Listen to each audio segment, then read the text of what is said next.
Ki khubor ka Batisi TV. Lawan Rashapi da ka Frank Motors. The dark is here to rule.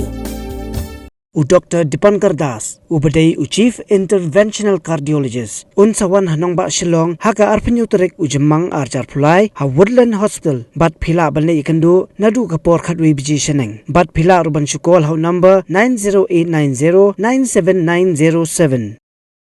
Ka IZ Group of Institution Bangalore, Kadai ke College Babhatam Nagabanta ka Jingpuli Nursing but Paramedical Course, Hospital Training, Pinyo Scholarship but 6% ka kam, Haki Hospital Bahedo India but Shabari. Nabanta ka Jingpuli ka Jingseo ka Paret but Hila Banleg Yu ban Puli da ka Education Loan, Hila Ruban Shukol How number Kandai Nyo Sao Sao, San Riun Rio Pranot, Lani, Kandai Pran Rio Laisan, Arn Riwe, Kandai Pra.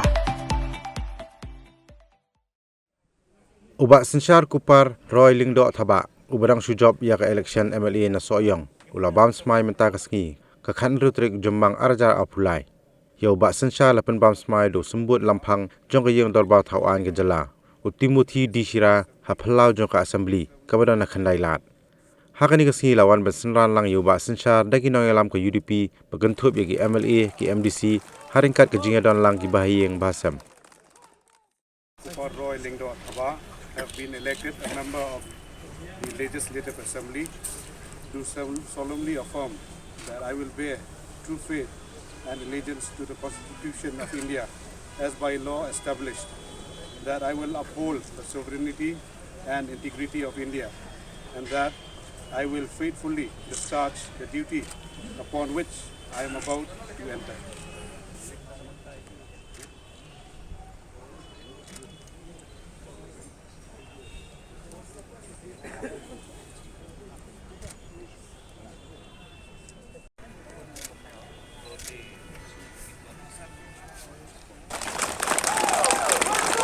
Bob.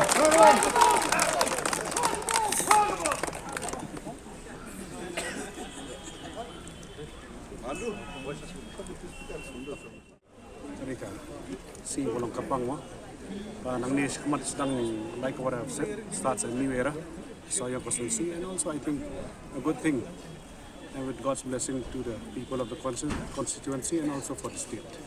New era means a new MLA of Sohïong constituency starts a new development, new ideas of bringing something new to the constituency and also adding a new brain to the assembly. Being a legislator, you just come and sit in the assembly.